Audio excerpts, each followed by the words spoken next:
tristeza existe, mas a tristeza mais triste, que faz tudo entristecer, é a mãe pobre gemer, dos olhos as águas correndo, vendo teu filho dizendo, mamãe, eu quero comer.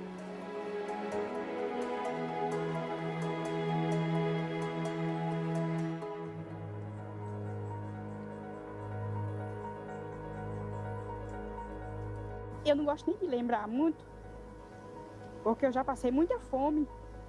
Não foi pouco não, foi muita.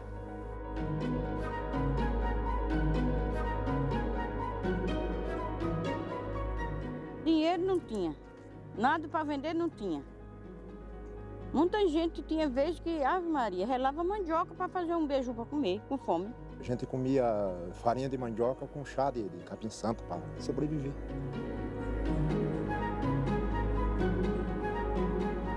Era fome mesmo, a gente chegava na sexta-feira, a gente não tinha o que comer. Carne, a gente não comia. Verdura também não.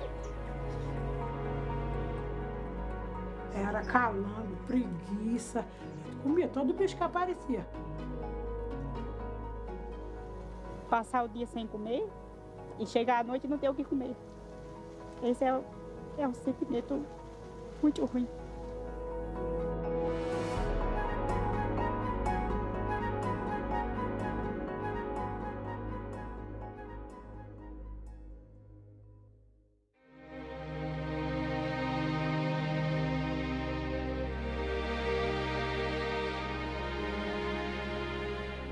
El hambriento está ahí, en la esquina de la calle, y pide carta de ciudadanía, pide ser considerado en su condición, recibir una alimentación de base sana. Nos pide dignidad, no limosna.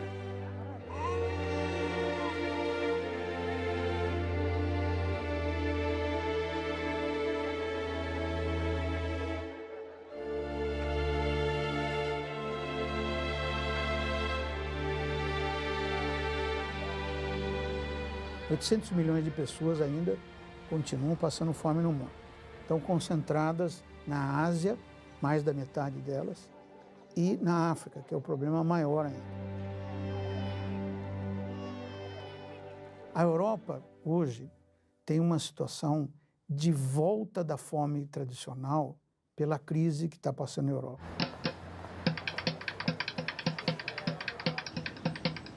E tem hoje um grande fluxo migratório que também passa fome. São migrantes em solo europeu, que tem uma grande dificuldade de alimentação. O americano, infelizmente, tem bolsões de pobreza extrema, principalmente na população negra nos estados do sul. Mas eles comem porque utilizam o selo alimentação, que o governo dá para comprar alimentos. O americano hoje tem quase 10 milhões de pessoas que dependem desses cupons para alimentar no seu cotidiano. Hunger exists in the United States of America. Not a single congressional district in this country is hunger-free. Our food banks, our food pantries, the people who are on the front lines in the fight against hunger simply cannot do any more. They're stretched to the limit. And one final fact, this bill will make hunger worse in America, not better.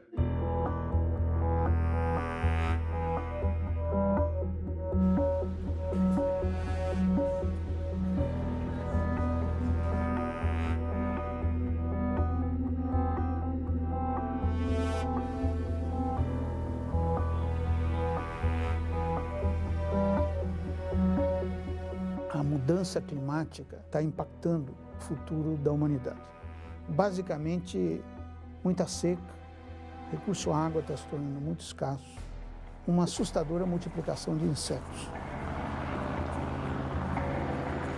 Em 5 anos mais, nós poderemos ter 5 vezes mais insetos do que temos hoje. Então isso é assustador, porque os insetos são um grande concorrente nosso no consumo de alimentos.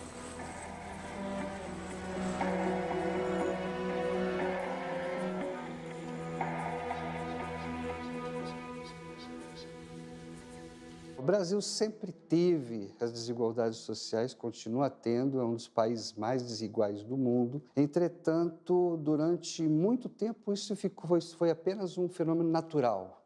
Era natural a desigualdade, é natural termos os senhores feudais, é natural termos os escravos, pessoas trabalhando para outras, pessoas não sendo remuneradas.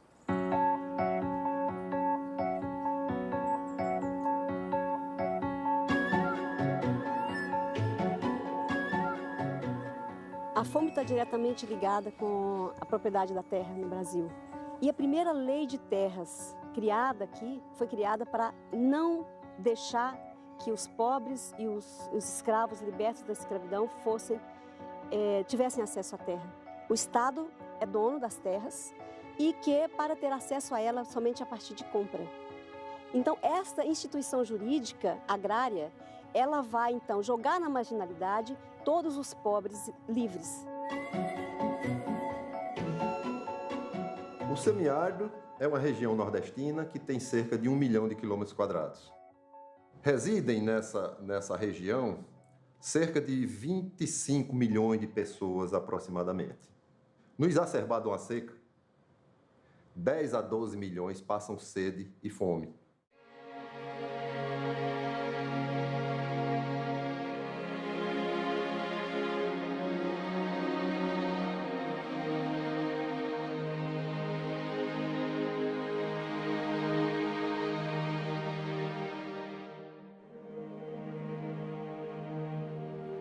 Do sertão é uma fome escondida, ninguém vê.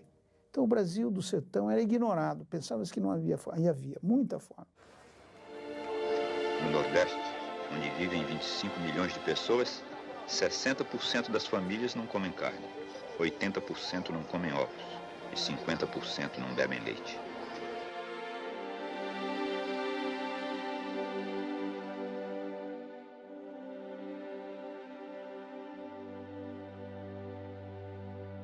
O Brasil tem essa característica curiosa de ocultar.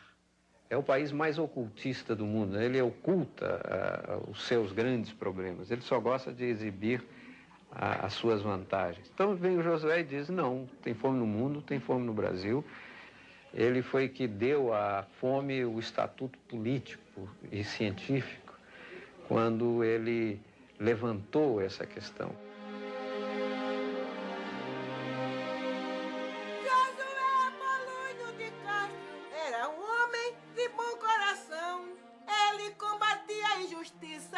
Apontando causas e solução. José de Castro acho que é sem dúvida alguma, o pioneiro da abordagem da segurança alimentar moderna.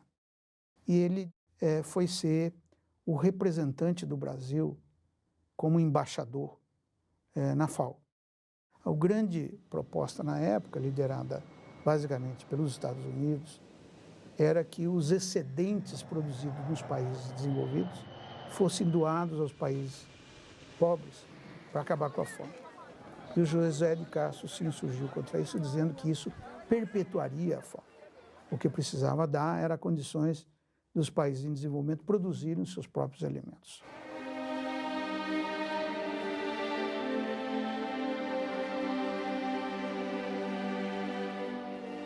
O Brasil, em 1960, ainda era um Brasil agrário. A principal reivindicação era o acesso à terra. Isso vai ganhando força até 1961, com a posse do João Goulart, que aí sim foi pela primeira vez no Brasil que um governo federal assumiu o discurso e a narrativa da reforma agrária.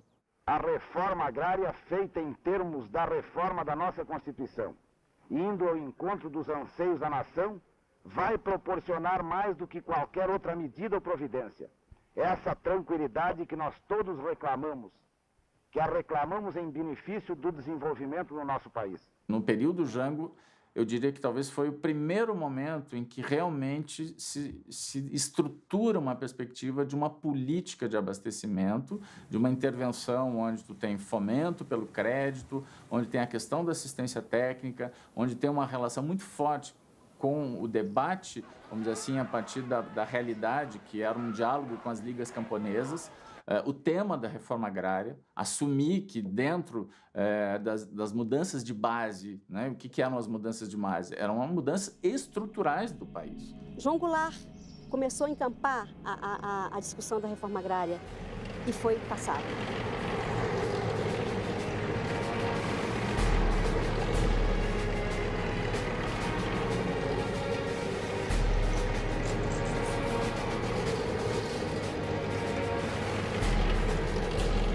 O golpe militar entrou e todas aquelas lideranças, mais de 3.000, 4.000, 5.000 camponeses organizados, já existia naquela época 6 sindicatos de trabalhadores rurais, todas essas lideranças presas, torturadas, desaparecidas.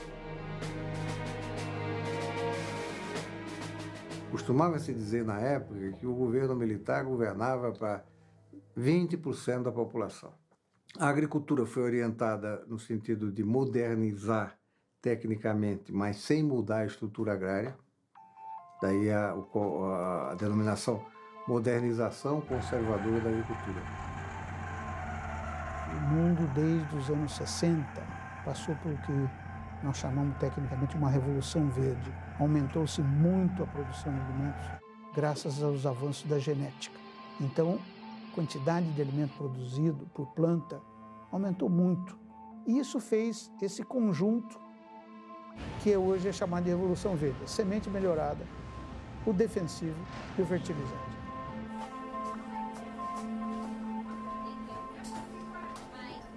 A Revolução Verde foi a confirmação do modelo agroexportador implantado na colônia brasileira, que primeiro com a monocultura da cana, depois o café e assim por diante, é geração de recursos para fora, para exportação.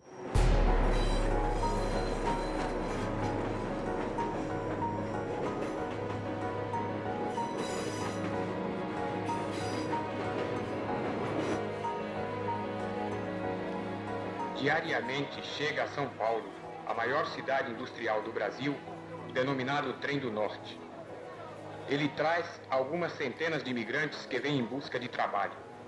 São assalariados agrícolas, parceiros, meeiros, arrendatários e pequenos proprietários que procedem do Nordeste. De 1952 a 62, migraram para São Paulo 1.290.000 nordestinos.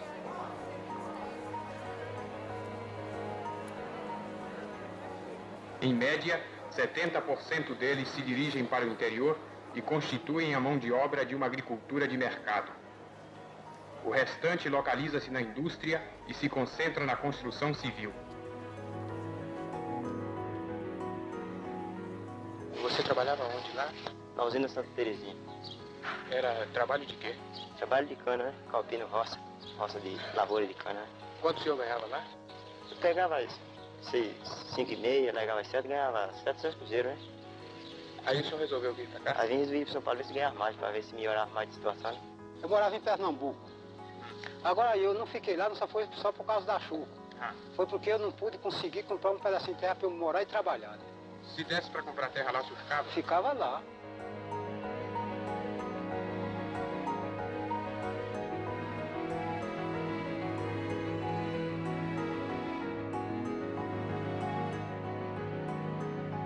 O acesso à terra é também uma outra questão importante do ponto de vista das famílias.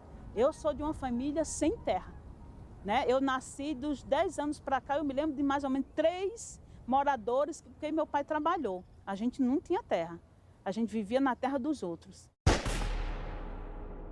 Meu pai foi assassinado no dia 6 de outubro de 1985. O fazendeiro tinha saído com um revólver com 3 balas disparadas e dito que matou em legítima defesa. Eles foram julgados pela Justiça Federal, eles foram condenados, mas eles não foram presos. Ali a gente via que não tinha justiça para nós produtores, para nós trabalhadores rurais, sofridos. Só para recordar, o assassinato de Pedro Teixeira na Liga de Sapé, na Paraíba, em 1963. Eloy Ferreira da Silva, no norte de Minas, massacre de Eldorado de Carajás. Chico Mendes, em 1988. Roseli Nunes, no sul, e tantos outros. a gente está lutando também por eles, né? Se a gente conseguir a terra e a reforma agrária, vai ter uma mudança no nosso país, né?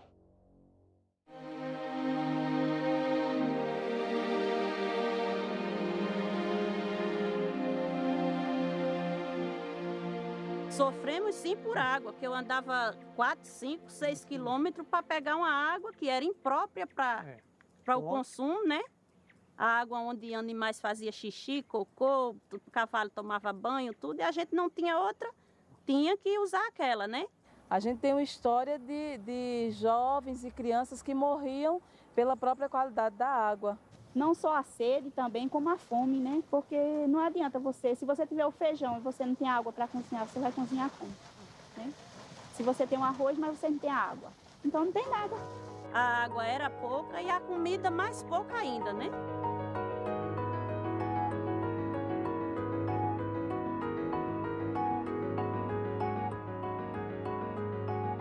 Ninguém pode aceitar a existência da pobreza como um fato natural. Ninguém pode aceitar a indigência como um fato natural. Isso tem que ser erradicado da história humana. Quando a gente se dispõe a participar da ação da cidadania contra a miséria e pela vida, a primeira coisa que a gente pensa é que é um trabalho tão grande que não temos tempo e que pouco podemos fazer. Mas é fazendo pouco mesmo que milhares estão realizando muita coisa pelos 32 milhões de brasileiros que vivem na mais absoluta miséria. Betinho, quando coloca na década de 90 a questão da fome como algo que não se pode transigir, ele começa a falar de alguma maneira e de uma forma didática para os brasileiros a questão do direito à alimentação. Ele estava plantando a ideia do direito.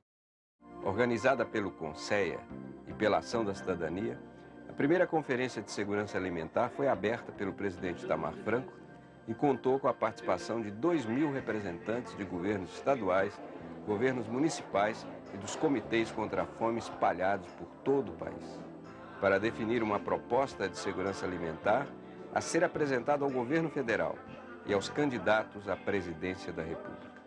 O Brasil e a própria população começou a se dar conta de que não era mais concebível, não era mais permitido aceitarmos a fome como algo natural. É um fenômeno eminentemente político. Já no início dos anos 2000, surge a proposta do Fome Zero, a proposta de enfrentamento da fome novamente como uma prioridade e trazendo essa novidade para o Estado brasileiro, que não discutia mais se era papel ou não do Estado, mas assumia como um papel prioritário. Por isso, defini, entre as prioridades de meu governo, o Programa de Segurança Alimentar, que leva o nome de Fome Zero. Como disse em meu primeiro pronunciamento após a eleição, se ao final do meu mandato todos os brasileiros tiverem a possibilidade de tomar café da manhã, almoçar e jantar, terei cumprido a missão da minha vida.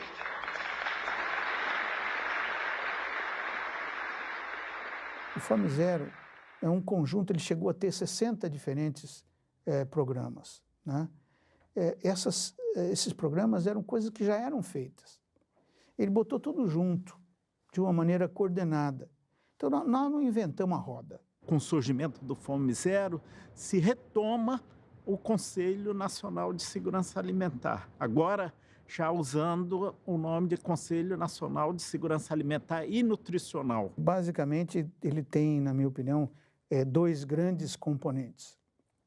Um componente de estimular a produção de alimentos através da agricultura familiar. Os agricultores familiares são os grandes produtores de alimentos nesse país e não tinham estímulo para produzir. Então, inverter, dar mais crédito para eles, dar mais assistência técnica. Rapidamente, o Fome Zero conseguiu estimular a produção de mandioca, a produção de arroz, a produção de feijão. O segundo elemento foi dar poder aquisitivo à população. O Fome Zero tinha um cartão que chamava Cartão Fome Zero, que depois veio a ser o Bolsa Família, que distribuía, na época, R$50 por família e dava à mulher. Esse foi um outro elemento importante. Eu me lembro que nós tivemos que ir ao Supremo Tribunal para conseguir dar o cartão só para as mulheres. Chegava mês de janeiro, a gente não tinha, não vou dizer R$1, 1 centavo para comprar os materiais das crianças, né? Uniforme. Aí com o Bolsa Família, eu podia comprar os materiais de escola deles, uniforme, roupa e até mesmo alimento. Quando a nossa renda, né, começou a melhorar, aí eu devolvi o cartão para que outras famílias pudessem receber. Porque da mesma forma que me ajudou meus filhos, que eu nunca imaginava que um dia, né, eu pudesse ter um filho universitário. Nós víamos mulheres, sobretudo mulheres, que era a maioria das titulares do programa, tendo toda uma iniciativa de planejamento e organização a partir daqueles poucos recursos que recebiam, algumas tendo somente aqueles recursos para sobreviver e sobreviver com sua família, dando a absoluta prioridade à alimentação. O Bolsa Família é uma ajuda muito grande. Quando a gente vê quem tira o Bolsa Família, tem muita gente que a gente fica olhando, que sai para o supermercado e sai com as sacolinhas, tem direito de comer um pedacinho de carne. Não tinha antes do Bolsa Família. Quem era comer um pedacinho de carne? Ninguém. Você tem na sociedade brasileira algumas pessoas que se posicionam contra. Eu estava conversando com um açougueiro outro dia, né? E ele dizendo, não, isso aí está gerando vagabundo. Eu perguntei para ele, escuta, você tem ideia de quantas pessoas que vêm aqui no seu açougue comprar carne que recebe o Bolsa Família? Começa a perguntar, né, pelos teus clientes. Então, não é só um programa que permite a pessoa ter acesso a uma renda mínima. É também um programa que estimula a economia local, ela injeta dinheiro na economia local. E todo o Brasil ganha com isso. Você cria um mercado de consumo. Acho que uma das grandes medidas que nós fizemos com o Fome Zero foi, basicamente, acabar com a cesta básica que se doava em toda a época de seca e fomentar a produção. Uma seca, né, você não tem como evitar, mas você tem como evitar que uma seca vire fome. 2003, quando Lula assume o governo, a Articulação do Semiárido Brasileiro propõe ao governo brasileiro o programa 1 milhão de cisternas, a partir das experiências que já haviam das organizações. O programa 1 milhão de cisternas, que foi feito com a participação da sociedade civil na região do semiárido nordestino, né, para assegurar que esse sujeito tivesse condições de sobreviver durante o período de seca. O semiárido chove, e chove bem. É um dos semiáridos mais chuvosos do mundo, se eu posso dizer assim. Chove até 800 milímetros. Você pode traçar um trabalho, desenvolver um trabalho, através dessas cisternas de placas, onde você constrói esses reservatórios ao lado das casas para a captação das águas das chuvas dos telhados.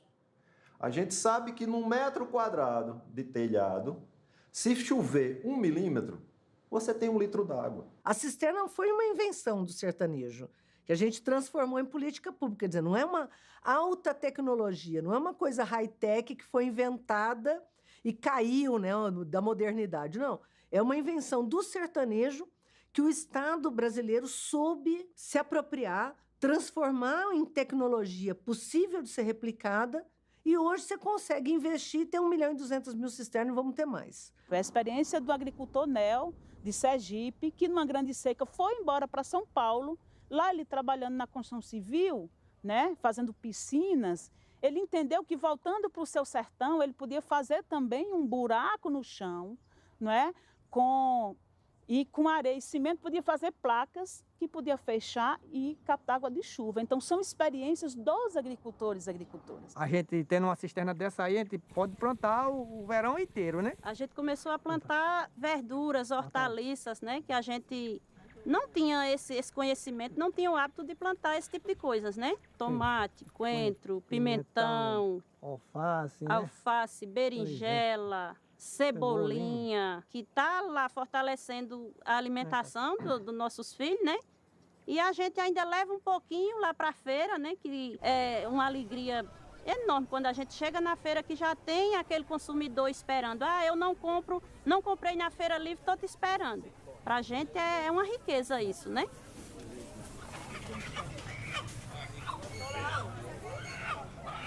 Essa ideia do programa 1 milhão de cisternas, que depois avançou para um programa que envolve uma segunda água, que é uma água para beber, que salva vidas, que melhora a qualidade de vida da população do semiárido brasileiro, a segunda água, que permite você acumular água para produzir.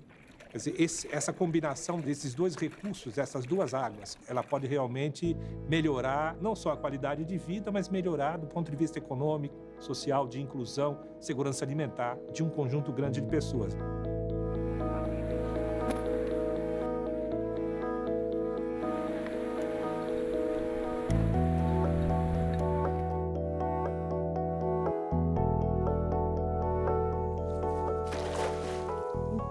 Aqui na Paraíba, no semiárido brasileiro, tem cisterna. Quando chove, a água vai para a sua cisterna e a gente foi quebrando essa dependência dos políticos. Não por acaso, as eleições são na época da seca, né? E isso aumentava a dependência do sertanejo, dos caminhões-pipa, que eram utilizados como barganha de voto.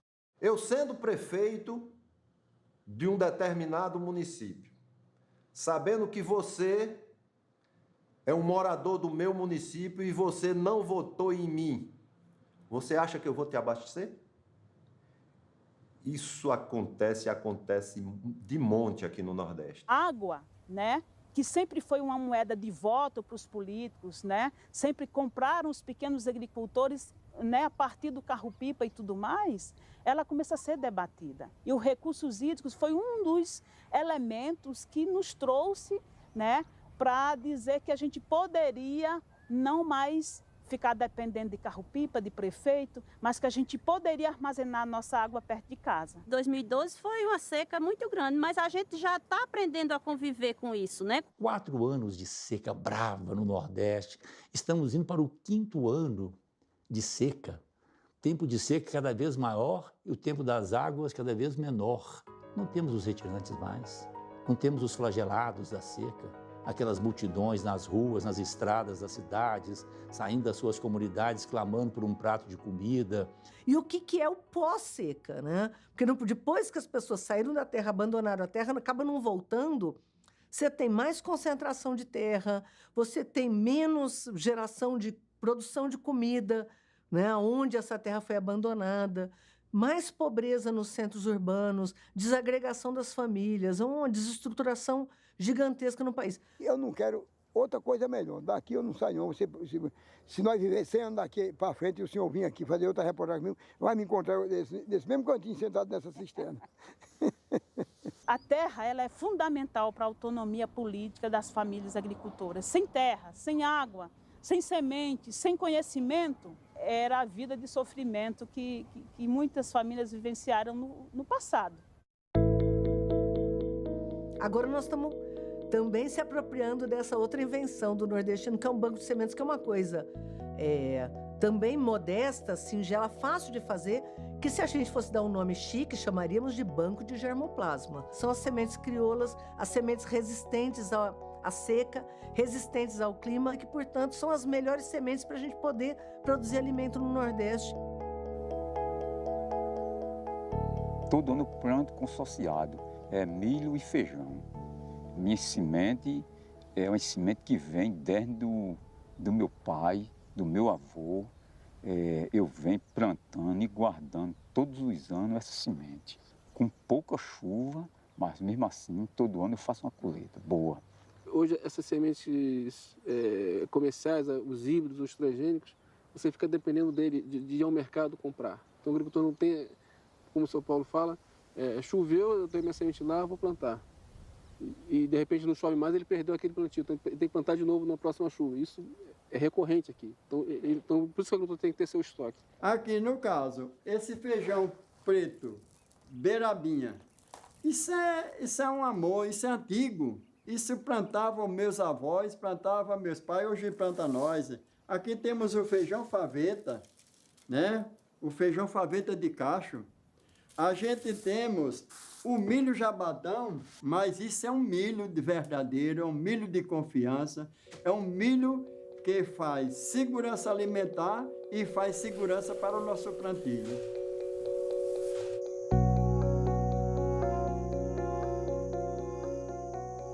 Eu sou um assentado pela reforma agrária, aí faz parte de uma organização onde temos certificação de produtos orgânicos. A gente entra na licitação, que hoje são 16 escolas aqui no município, e eu consigo entregar para 5 escolas. Nós construímos uma diretriz que estabelece, primeiro, que 30% da merenda escolar, no mínimo, tenha que ser comprada da agricultura familiar. Isso é um ganha-ganha muito estratégico. Você garante renda para o agricultor e você garante uma comida fresca para as crianças e você dinamiza a economia local.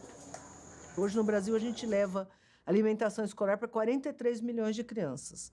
Então, você chega aí a quase uma Argentina de crianças que é alimentada de segunda a sexta.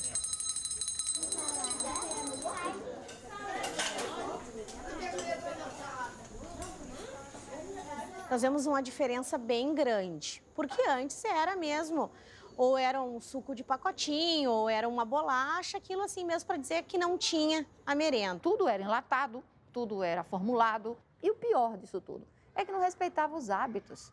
Então imagina você, na Bahia, no Rio Grande do Sul, ou no Norte, no Pará, no Amazonas, comer a mesma coisa. Quando nós olhamos os hábitos alimentares, o que o agronegócio provoca? Ele provoca uma destruição de hábitos alimentares, há um processo de homogeneização de hábitos alimentares. Então, o que se come no Rio Grande do Sul, tu vai comer lá em Belém, se depender do agronegócio, ou vai comer talvez até na China. Quando você vê uma criança podendo comer todo dia na escola carne, verduras, né, frutas e o suco natural, isso tudo é uma diversidade, é um privilégio que muitas crianças não teriam se não fosse no ambiente da nossa escola. E aí a pressão forte das indústrias de continuar esse programa, mas tinha uma pressão forte dos profissionais da saúde com a sociedade civil, mobilizando inclusive os pais nesse período para que pressionasse o governo para não aceitar mais de jeito nenhum aquele tipo de cardápio. Hoje a gente consegue botar na mesa das crianças açaí, na Amazônia você consegue botar peixe. Tem lugar que hoje a gente tem agora arroz orgânico na merenda escolar. Todas as pessoas mais conscientes vão querer alimentos mais adequados, mais orgânicos, mais saudáveis. E quem vai poder entregar isso é o pequeno agricultor. Quanto mais orgânico, melhor.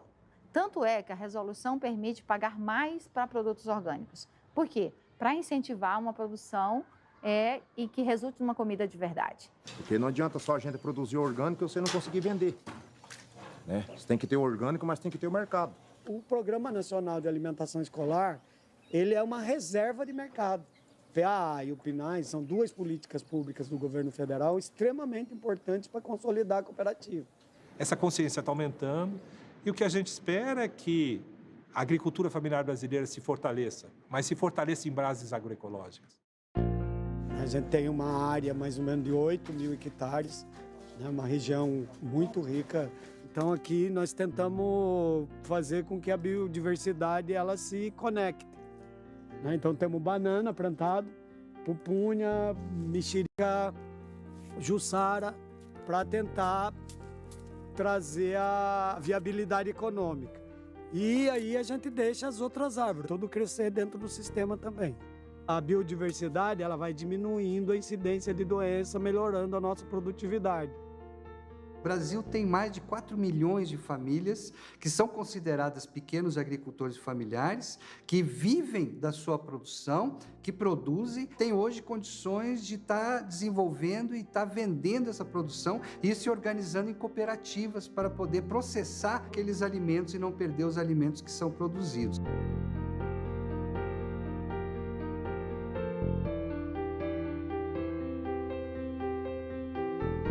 A Cooperágua, ela tem mais ou menos umas 30 mil caixas ano de comercialização de banana. Né? 30 mil caixas seriam 600 toneladas de banana ano. Na Prefeitura de São Paulo, a gente entrega por semana em torno de 3 mil caixas de banana, né, de 20 quilos, e quase 1.000 escolas.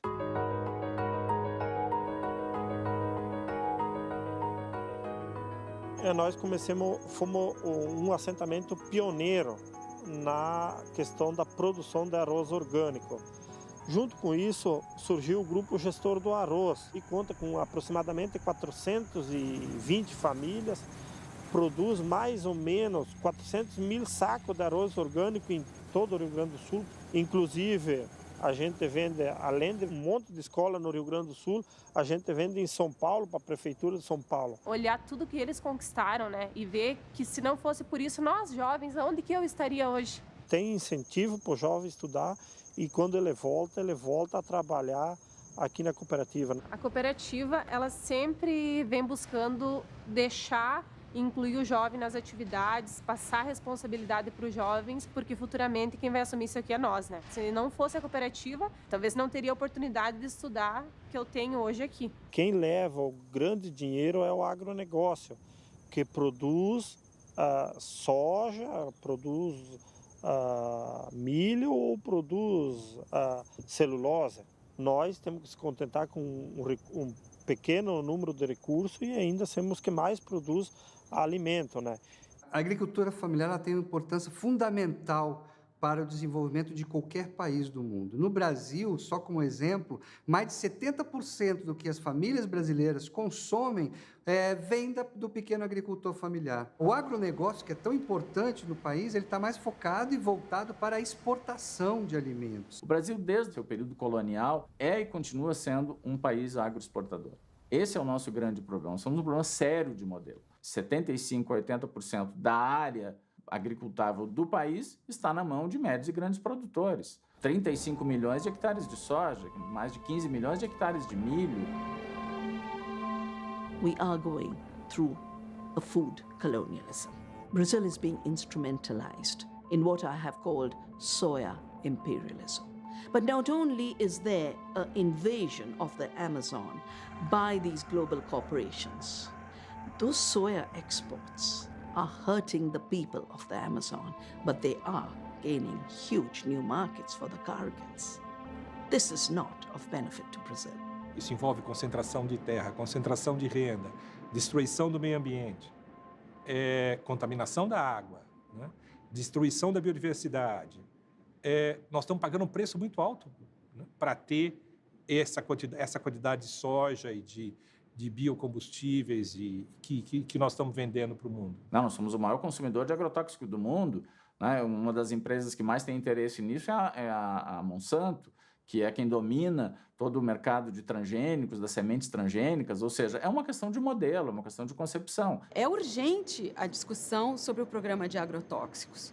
Não é possível que nós continuemos fingindo que isso não é um problema de saúde pública, de saúde da população e um problema de saúde ambiental.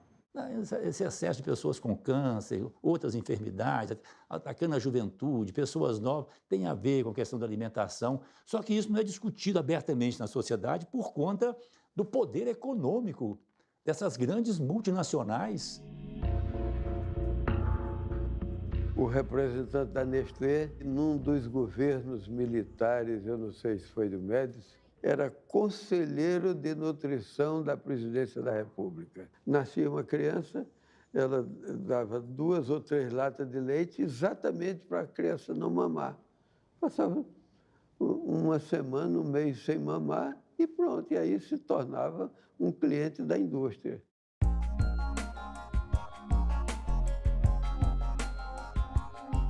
A mamadeira, como símbolo da alimentação artificial, tornou-se um instrumento de infanticídio coletivo.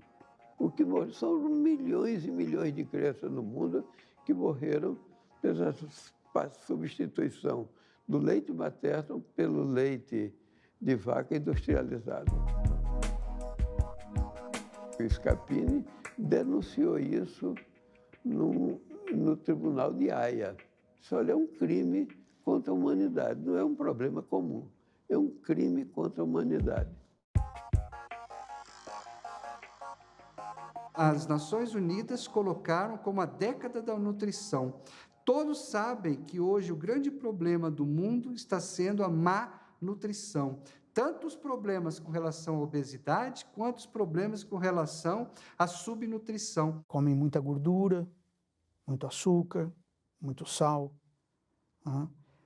isso tem acentuado os problemas das enfermidades relacionadas à obesidade, a uma má alimentação. Junto à obesidade, diabetes. Diabetes era doença de adulto. Diabetes tipo 2 era de adulto. 30 anos em diante. Hoje, criança com 2 anos de idade está com diabetes tipo 2. A gente sabe como é a lógica do mercado, que não respeita a vida das pessoas, né? Que a preocupação é apenas com o lucro. Nós temos, então, mais recente, desde 2002, uma política nacional de agroecologia e produção orgânica. Nós temos que apostar no crescimento dessa política. Tem gente da África vindo aqui, tem gente da América Latina vindo aqui, tem gente de países desenvolvidos querendo conhecer a experiência brasileira e saber como a gente conseguiu tão rapidamente reverter essa situação de subalimentação, né? Sair de 10% da população para 1,7% da população em pouco mais de uma década. Moi, je dis que c'est un projet innovant, intéressant, et ça nous a permis, en tout cas, dans la zone. Et puis, si ce n'était pas intéressant, on n'allait pas faire une extension. Ça a permis aussi aux enfants de rester à l'école. Por ejemplo, la apuesta a la agricultura familiar o programas más específicos como la alimentación escolar han sido referentes y ha habido también cooperación e intercambio entre el gobierno de Brasil y el gobierno salvadoreño. Je pense que si vous calquez le modèle brésilien, pourquoi pas, nous aussi, on pourra émerger. Nós estamos usando programas do tipo compras da agricultura familiar hoje na África, em pelo menos 10 países. E temos mais 15 países na América Latina que usamos produtos da agricultura familiar. Claro que o Brasil tem uma experiência única. O Brasil, como todo mundo diz, é um país continental. Mas nós podemos mostrar os princípios, a forma como se estruturaram os programas no Brasil. E isso é de muita utilidade para eles. Eu acho que nenhum de nós um dia podia imaginar que o Brasil ia chegar em tão pouco tempo e dizer que hoje nós somos exportadores de tecnologias sociais. Um Brasil que era marcado pela desigualdade, marcado pela fome, marcado pela pobreza, marcado pela exclusão. Eu acho que é um dos exemplos mais bem-sucedidos de política pública que nós temos até hoje na história da FAO. O Brasil reduziu o número de pessoas desnutridas em mais de 80%. Com isso, o país cumpriu o objetivo do milênio fixado pela ONU e saiu do mapa da fome mundial. Entre 1990 e 2014, o número de desnutridos no Brasil caiu de quase 15% para 1,7%. O percentual equivale a 3 milhões e 400 mil brasileiros que ainda sofrem com a fome. O Brasil saiu do mapa da fome. Isso aconteceu naturalmente? Não aconteceu naturalmente. Não é mágica, né? É ação. No Brasil funcionou porque a gente teve essas 3 coisas, né, que são necessárias. A vontade política do governo, uma sociedade civil forte, com conhecimento na área, que sabe o que é segurança e soberania alimentar e nutricional, e uma posição estratégica do Conselho dentro do governo. E quando eu vi na televisão que a FAO retirou o Brasil do mapa da fome, eu fiquei muito emocionado, sabe? E naquela hora eu lembrei de muita gente boa, muita gente bonita, muitos vivos entre nós, que certamente estavam sentindo o que eu senti, e muitos que não estão mais entre nós, mas que certamente aplaudiriam muito aquele momento. Josué de Castro e Betinho entre eles. E o Brasil conquistou, depois de muita luta, não foi fácil, depois de muito debate, a questão do direito humano à alimentação na Constituição brasileira. Que foi a emenda constitucional que colocou no artigo 6º da Constituição, entre os direitos sociais fundamentais, a alimentação. Todo brasileiro tem assegurado esse direito à alimentação saudável. Muito embora ainda nós tenhamos um resíduo hoje de 1 milhão e pouco de pessoas que ainda não conseguem exercer esse direito. O direito à alimentação solo quedará garantizado se nos preocupamos por su sujeto real, es decir, la persona que sufre los efectos del hambre y la desnutrición.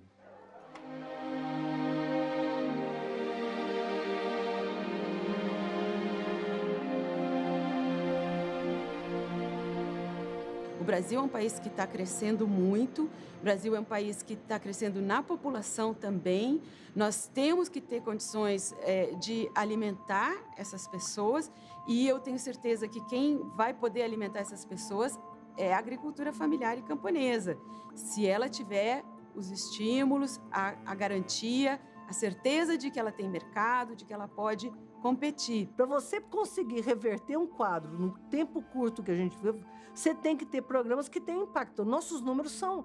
Bolsa Família chega em 50 milhões de pessoas, o Luz para Todos chegou em 15 milhões de pessoas, a merenda escolar chega em 43 milhões de pessoas, o programa de cisterna chegou em 4 milhões e 600 mil pessoas. As conquistas sociais, mais do que intocáveis, elas precisam ser aperfeiçoadas, consolidadas e ampliadas. Os brasileiros, eles demonstram sempre um temor por causa de tantas decepções que já sofreram, se não se pode voltar para trás. Se as políticas que hoje garantem melhores condições de vida, que garantem, inclusive, em alguma medida, o direito à alimentação, não podem ser retrocedidas. O grande risco é uma desconstrução efetiva da CLT, perdas de direitos em relação a programas sociais de transferência de renda, programas como alimentação escolar, sobretudo a inclusão, por exemplo, da agricultura familiar, caem no vazio. É só não alocar recursos, assim como nos outros programas. Billions of human beings are living in poverty, in misery in the world. That we know. But it's very important to stress that this misery is a human production. So, in my view, misery, poverty is an ethical problem first. Podemos voltar à situação de fome, se não for garantido aquilo que as políticas públicas mais recentes colocaram. Construir a soberania alimentar é tudo isso. Não é só ter alimento na mesa, é autonomia política. O combate à fome ou a promoção da segurança alimentar que nós falamos hoje é política de Estado e tem que ser. Eu não tinha nada. Eu só conquistei, só tenho isso aqui, só tenho cisterna, hoje eu tenho tela. Através de movimento, de luta. A gente sofreu tanto que quando a gente vê uma oportunidade, a gente agarra com unhas e dentes, né? Para que isso não escape das nossas mãos. Nós temos que batalhar para que esses pontos não terminem em governo nenhum e que seja ampliado para que a sociedade nossa, daqui para frente, vai ter um pouquinho mais de dignidade, pelo menos na alimentação e saúde. É uma satisfação, né? Você se livrar do patrão. Meus pais trabalharam, inclusive minha mãe trabalhou nessa terra, né? Minha mãe e minha avó, no tempo que era do patrão. E eu digo assim, a minha vontade é que minha avó não existe mais. Para dizer a ela que a gente fez justiça, porque trabalharam muitas vezes de mão de obra escrava.